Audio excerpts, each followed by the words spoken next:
esperando os outros entrarem. Eu sempre quis pregar sobre ela e nunca preguei sobre ela, é mole? Fazer o quê?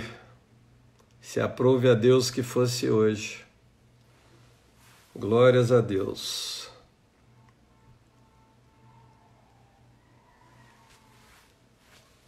Quase todo mundo já voltou. Mas voltando, então eu estou falando de uma mulher que mudou a sua história. E eu estou lendo um texto e eu quero só repeti-lo para que vocês gravem quem foi que disse isso. Deuteronômio 23. No verso anterior, no verso 2, diz: nenhum bastardo entrará na Assembleia do Senhor, nem ainda a 10ª geração entrará nela. Verso 3, nenhum amonita ou moabita entrará na Assembleia do Senhor, nem ainda sua 10ª geração entrará na Assembleia do Senhor eternamente. Perceba que parece que é pétreo. É como se fosse a Constituição. E agora você entende o caráter de Deus. Um Deus que não é legalista. Ainda que nós estejamos lendo o Antigo Testamento, Deus nunca foi legalista. Deus sempre foi mais a favor do homem do que da lei, no sentido que não é que a lei estivesse errada, pelo contrário, a Bíblia diz que ela é perfeita e ela é boa, e ela foi feita para proteção, mas quando Deus vê um coração distinto, diferenciado, Deus valoriza o coração em detrimento da lei. Não sei nem se essa é a melhor palavra, em detrimento da lei. É em detrimento da lei. Deus, quando vê um coração como o coração de Ruth, Deus manifesta a sua graça. É isso. Perfeito. Quando Deus vê um coração como o de Ruth, a graça se manifesta. Perceba que a graça é o cumprimento da lei. Então, Ruth recebe, séculos antes que Jesus viesse, a graça. E ela continua dizendo: onde quer que morreres, morrerei eu, e aí serei sepultada. Faça-me o Senhor o que lhe aprouver. Se outra coisa que não seja a morte me separar de ti. Meu Deus. Meu Deus. Meu Deus. Uma mulher de 25 anos, cuidando de uma velha, viúva, pobre, sem dinheiro, sendo liberada pela sogra, diz que ela vai morrer e quando morrer será sepultada junto com ela, e que o Senhor faça o que lhe aprouver. Se outra coisa que não seja a morte a separe de Noemi, se não for a morte me separando de Noemi, eu me submeto ao castigo de Deus, a qualquer coisa que Deus queira fazer. Que mulher é essa? Por isso o nome dela não podia ser diferente. Amizade. Ruth significa amizade. A outra, uma gazela, saiu pulando e voltou para a terra dela.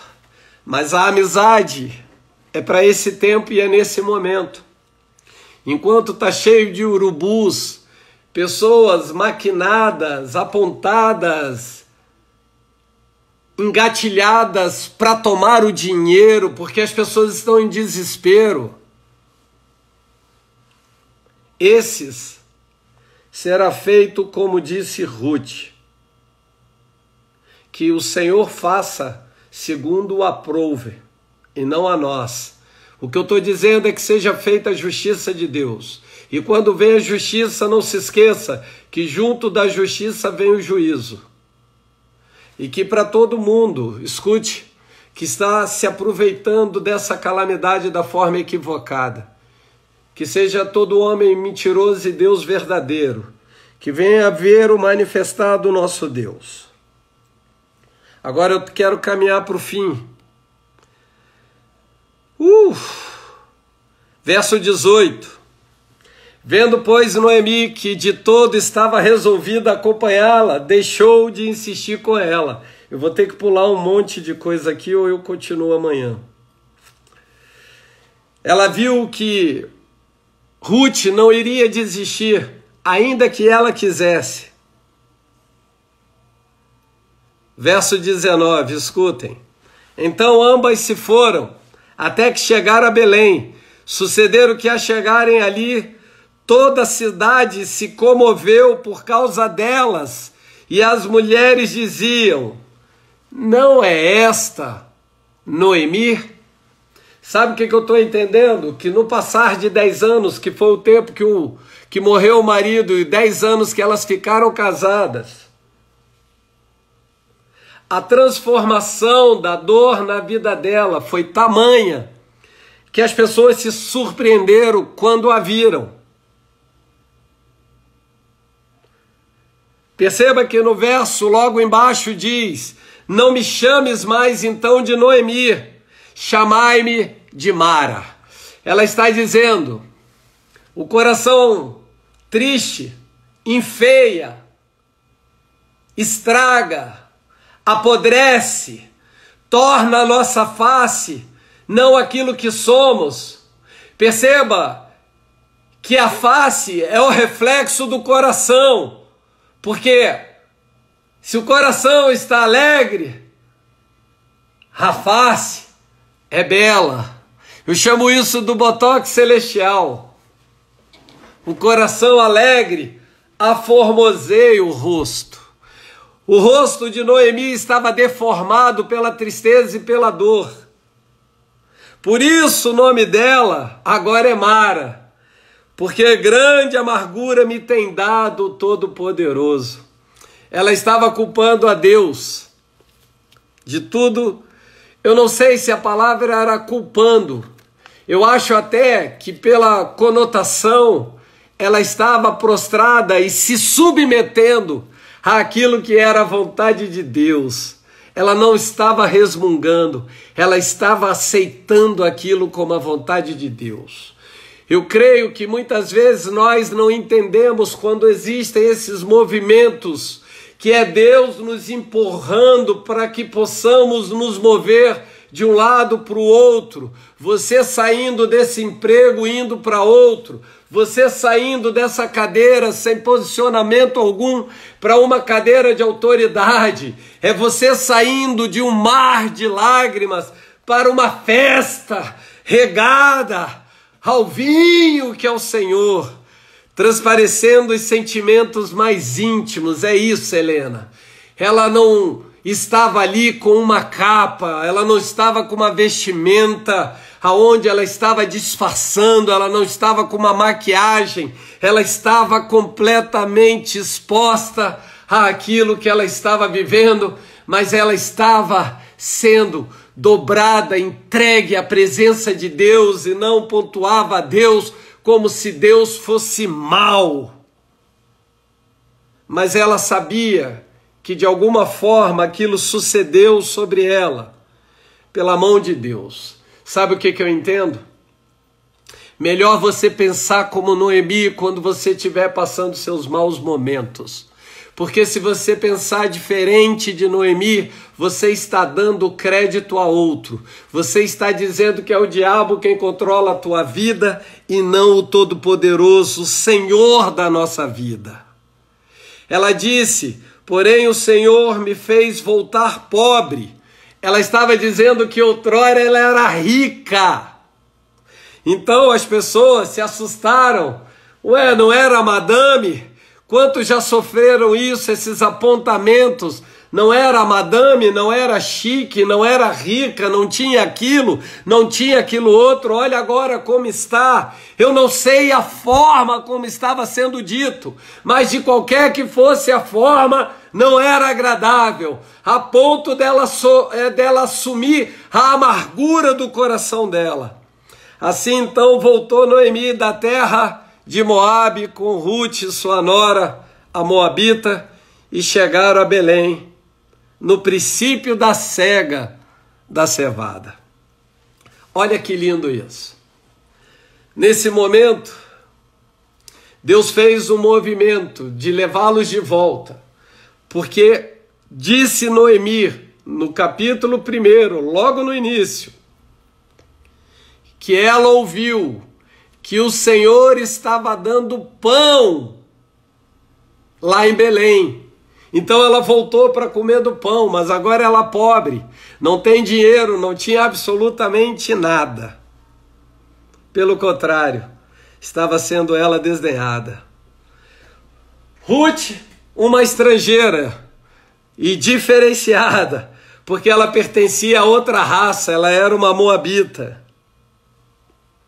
Mas agora ela tinha o povo de Noemi como povo dela. A vida daquele povo agora passava a ser a vida dela. Deus já não via mais Ruth como era antes. Agora não é mais uma Ruth, uma moabita qualquer, senão uma escolhida de Deus, separada por Deus, porque ela se prostrou diante do Deus Todo-Poderoso. E agora ela vai entrar numa nova cultura. Que desafio! E é exatamente esses 2 primeiros capítulos de Ruth. Vai pintar um cenário, um palco totalmente caótico, como nós dissemos ontem. Mas tem um roteirista, tem um diretor e tem os atores. E agora, nesse palco da vida, está Ruth. Numa cidade, numa escassez, sem marido, sem ninguém, sem proteção alguma, mulher viúva. Naquela época era uma tragédia. Então aparece um homem na vida dessa mulher. Era tempo de cega, de colheita. As espigas caíam. E existe uma lei que está lá no livro de Levítico. E essa lei aponta que para as espigas que ficassem no chão, que não fosse recolhida pelo dono da plantação, que deixasse que elas fossem recolhidas por quem viesse no caminho. E lá vinha então elas. Escuta bem isso. Então, um homem montado no cavalo, verificando como estava a sua colheita. Eu penso num cara, numa estirpe de rei, numa postura de senhor, montado no seu cavalo, olhando todas essas coisas. Então ele faz uma pergunta: quem é você? E ela responde: eu sou Ruth, tua serva, e se prostra. Ela se prostra diante de um homem e diz que ela é serva. Perceba que ela assume uma posição diante de alguém que ela achava ou entendia ser superior a ela. E ela, depois de ter aprendido com Noemi o que deveria fazer e falar: filha, porque existiam as leis, não vai dar para a gente falar hoje, leis da castidade do casamento. Então você, quando se deparar com o dono dessa plantação, se prostre e aguarde a movimentação dele.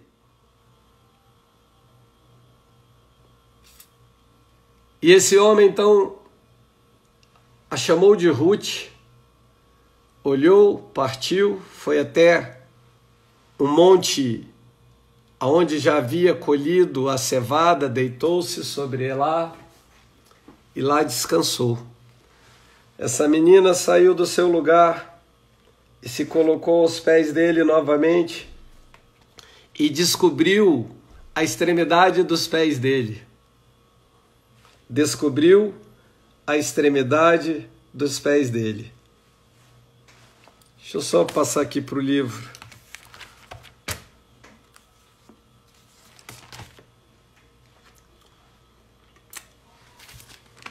Um minuto.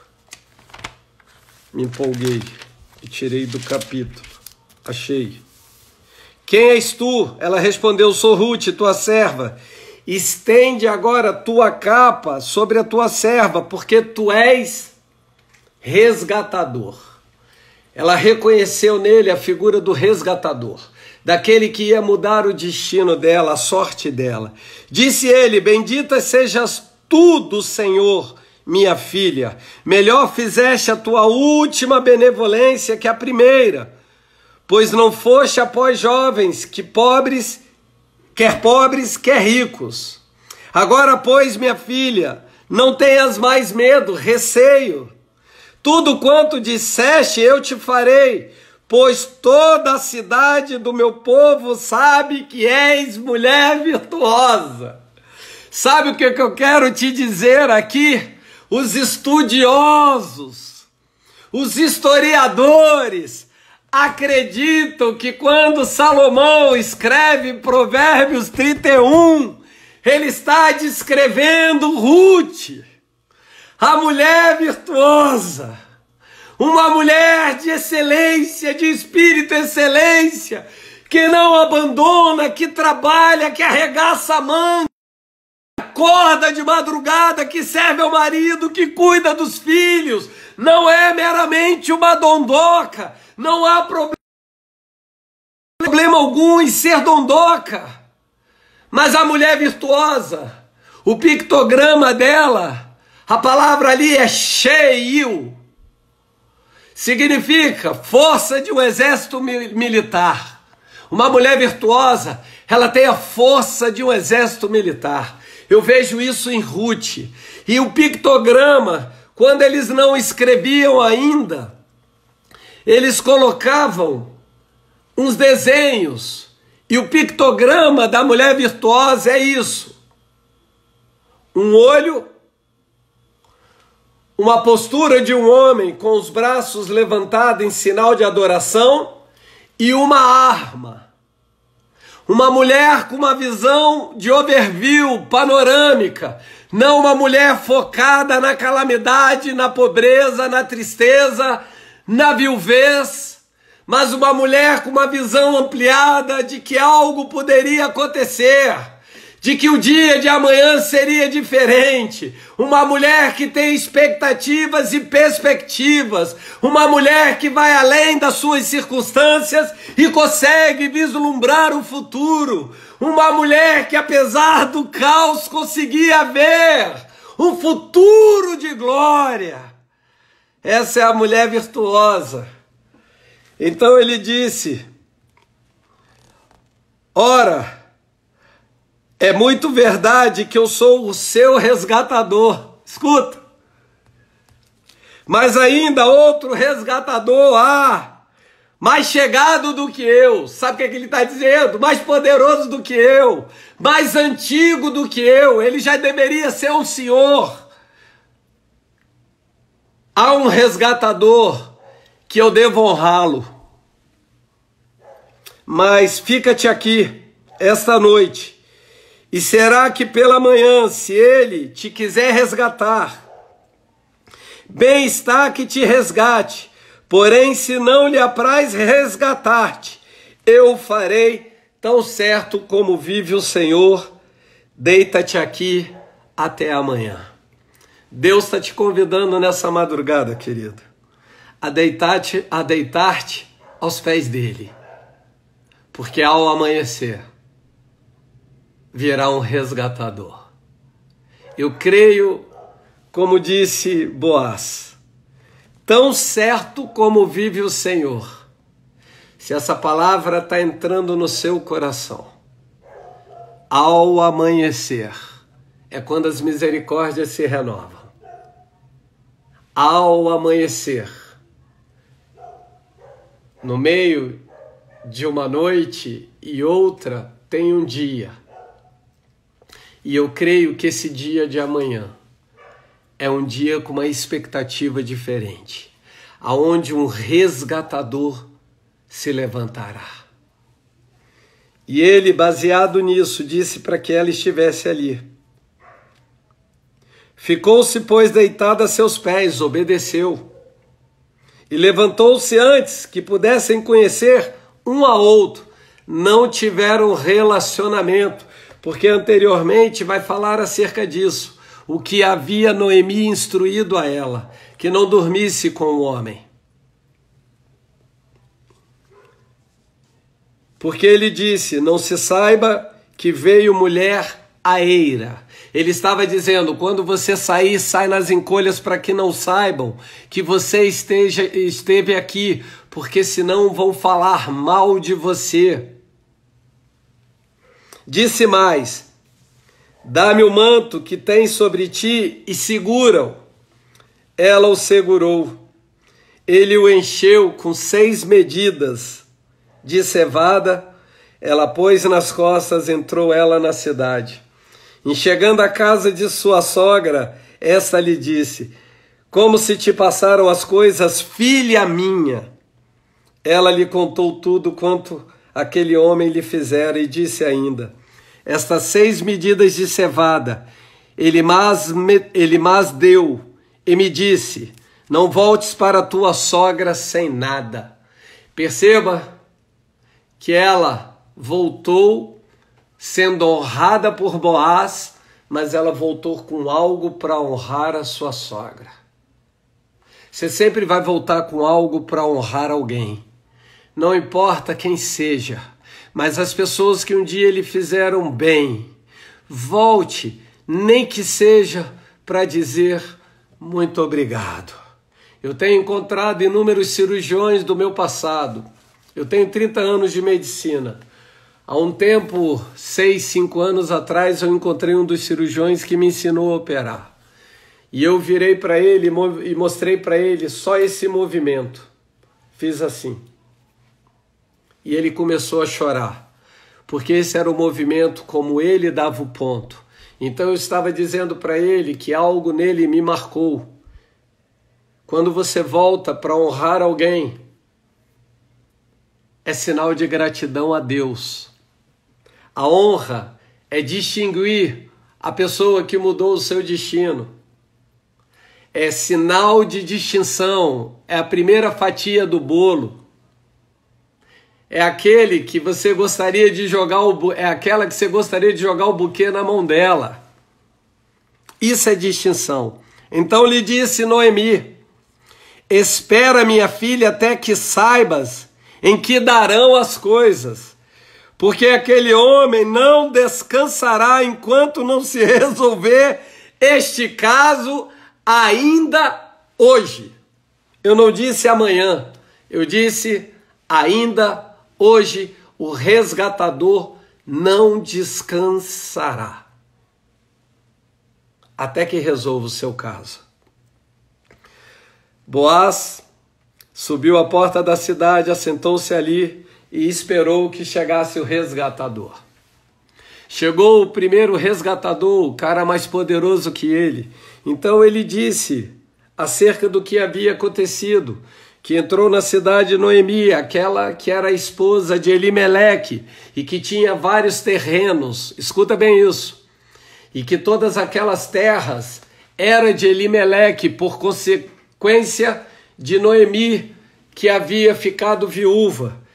Porém, Noemi voltou com a sua nora, que era Ruth, e ele então questiona o primeiro resgatador. Resgatador, é do seu interesse permanecer com essas terras e com Noemi, e consequentemente ainda levar consigo a Ruth? Uau! Perceba que ele arriscou tudo.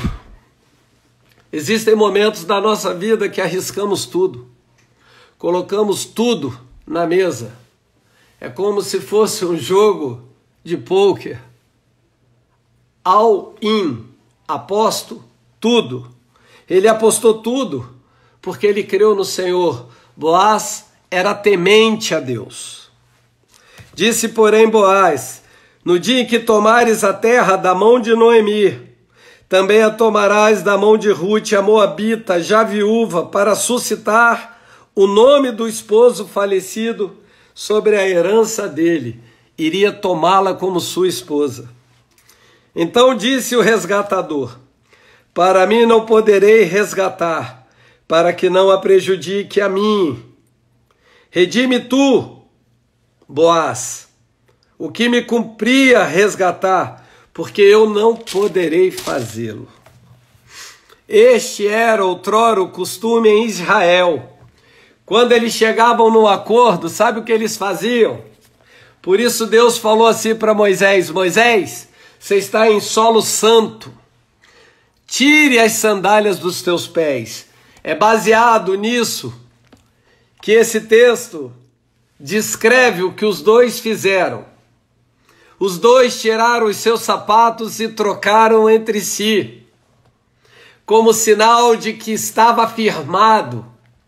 Havia uma aliança entre os dois, que Boaz haveria de resgatar a Noemi e a Rute, por conta da aliança que eles fizeram. Então Boaz chamou todo o povo, os anciãos, e disse: declare diante da comunidade que eu sou o resgatador delas.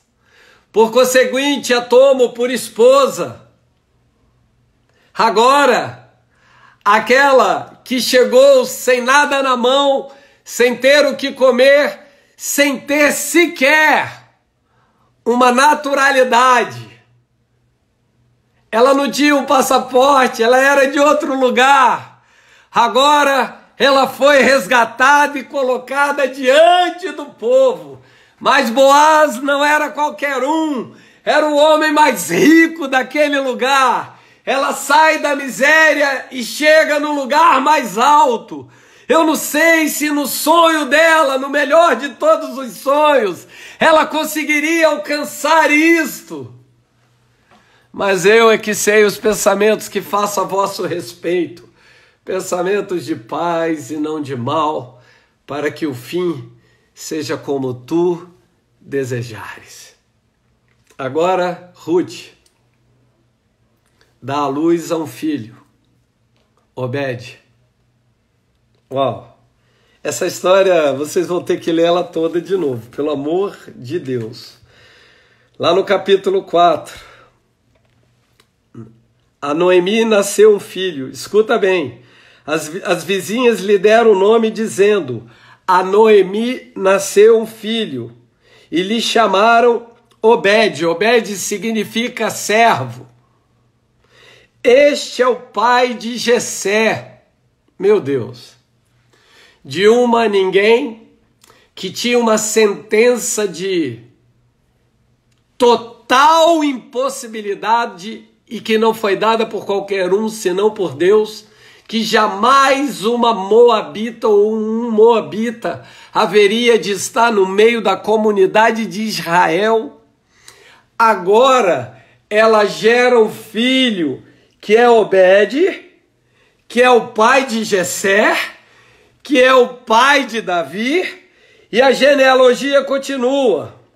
São estas, pois, as gerações. Perez gerou a Esrom, Esrom gerou a Arão, Arão gerou a Aminadab, Aminadab gerou a Nasson, Nasson gerou a Salmão, Salmão gerou a Boaz, Boaz gerou a Obed, Obed gerou a Jessé, e Jessé gerou a Davi. Esses dias, coincidentemente, eu preguei sobre Mateus 1, e no verso 5 aparece Rute, a moabita, na genealogia de Jesus. São 5 mulheres que aparecem naquele texto, todas israelitas, menos Rute. Mas a palavra não dizia que eternamente não haveria uma moabita no meio do povo de Israel, E agora essa moabita me aparece na genealogia de Jesus. O nome disso é graça. Perceba que é algo que vai além de qualquer pensamento religioso, legalista, de um Deus mau. Pelo contrário, aqui é a pura manifestação da graça. Ruth, uma qualquer, desqualificada, pobre, mas com um coração de excelência. A grande verdade é que a pobreza estava fora e a riqueza estava dentro. Aonde está o teu tesouro, ali estará também o teu coração. O coração de Ruth ainda não havia sido visto. E Deus honrou a Ruth, colocando ela na genealogia do nosso Senhor e Salvador. Se Ruth não tivesse dito, o teu Deus será o meu Deus, Deus teria que arranjar uma outra mulher para que a genealogia chegasse até Jesus por meio da tribo de Judá. Perceba que tudo é pela graça. A única coisa que Ruth fez foi ser amiga de sua sogra, foi honrar a sua sogra, foi respeitar a Boaz e se submeter ao Deus da vida dela. Senhor, essa é a palavra, Márcia.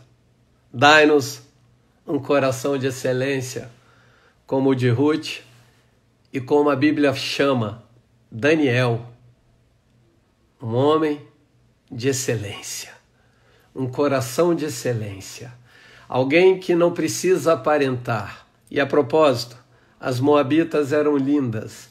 Quando Balaão lançou maldição sobre todo o povo de Israel, ele lançou no meio de Israel para que a maldição pegasse as moabitas, mulheres lindas.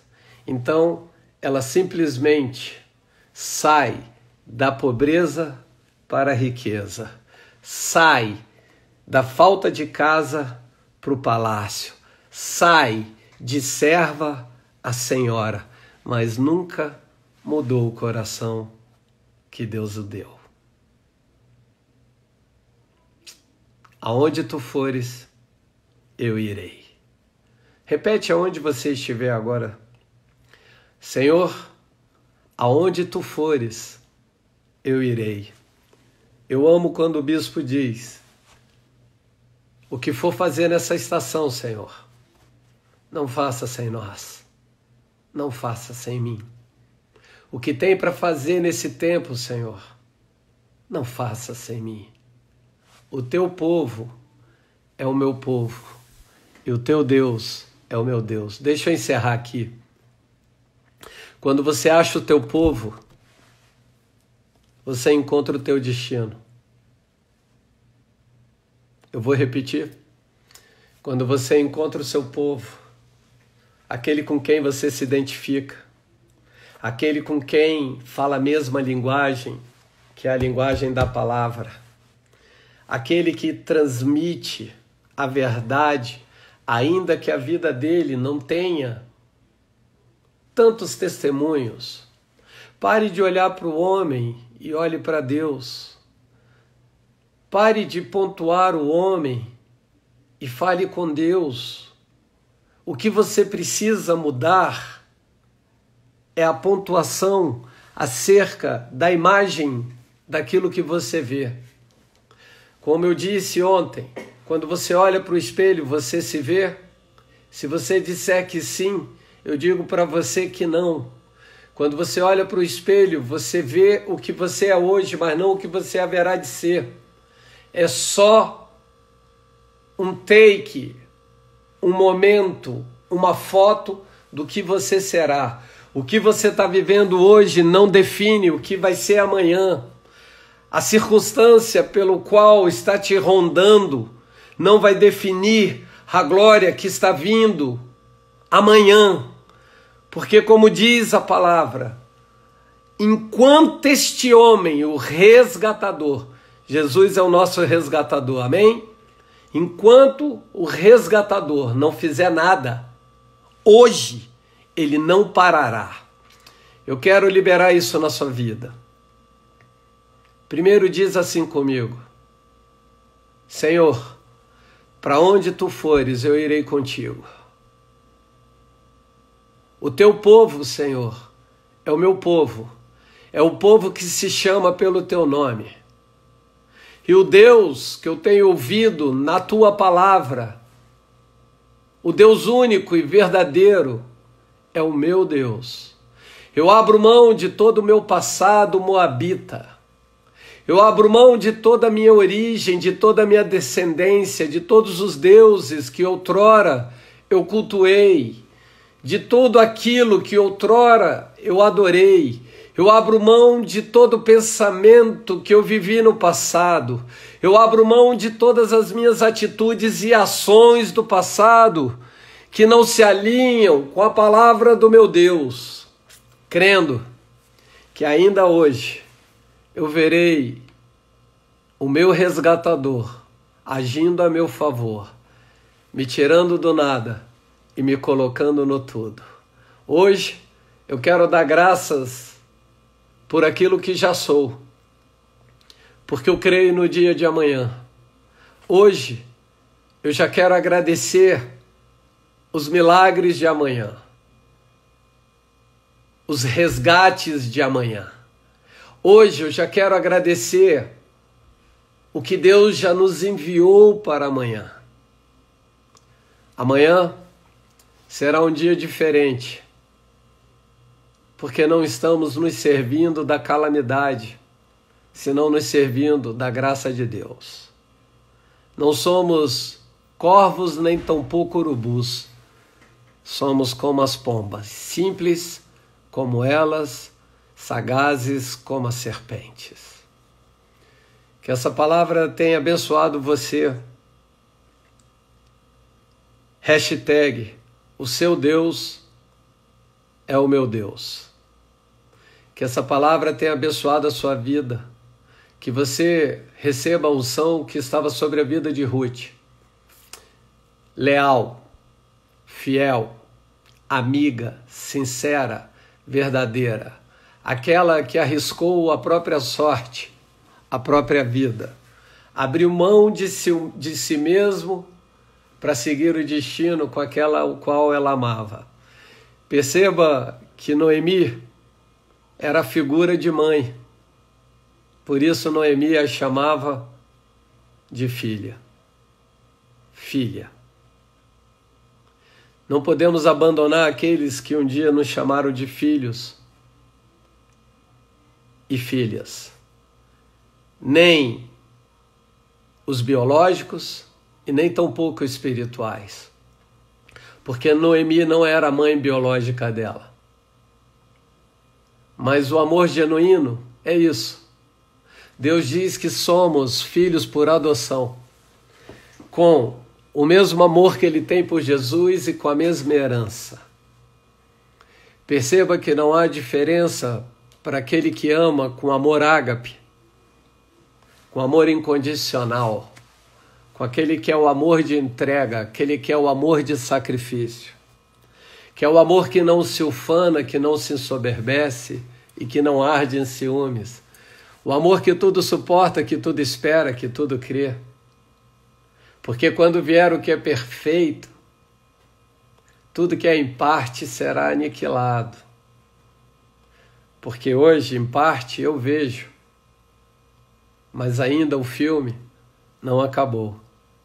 Porque 3 são os dons: a fé, a esperança e o amor.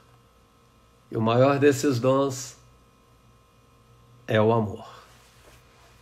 Que você possa amanhã, não sei para quem, Deus falou aqui agora, escrever algo para alguém que você ama, que De repente, há muito tempo você não se conecta. Algo para alguém que quando você escrever, saiba, não é você, é Deus. É Deus enviando algo para alguém para tirar esse alguém dessa mara, dessa amargura, só porque você vai dizer que o ama. Só porque você vai aplicar o que você recebeu hoje. Deus abençoe vocês, obrigado pela madrugada. A minha madrugada sem vocês não seria a mesma. Tem sido um tempo para mim especial, porque tem sido o tempo que eu tenho tido mais busca, mais mergulho, mais profundo para caçar os diamantes que estão escondidos, para pegar as pedras e construir o meu castelo, o meu palácio. Tem sido um tempo de busca. Sei que foi um tempo forçado. Engraçado que a Bíblia diz que Jesus foi compelido, empurrado na marra para o deserto. Às vezes não entendemos o movimento de Deus, mas nesse tempo Deus está separando aqueles que realmente estão colocando em prática o seu amor. Amar a Deus sobre todas as coisas e amar ao próximo como a ti mesmo. Esses dois mandamentos se equivalem.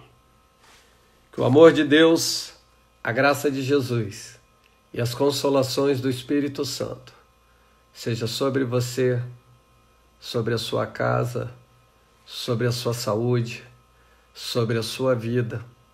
Que essa palavra seja revolucionária. Que tudo aquilo que foi dito venha criar e gerar um altar, um trono em você, para que ela produza filhos e filhos na sua vida. Em nome de Jesus. Beijo no coração. Até amanhã. Tamo junto. Fiquem na paz.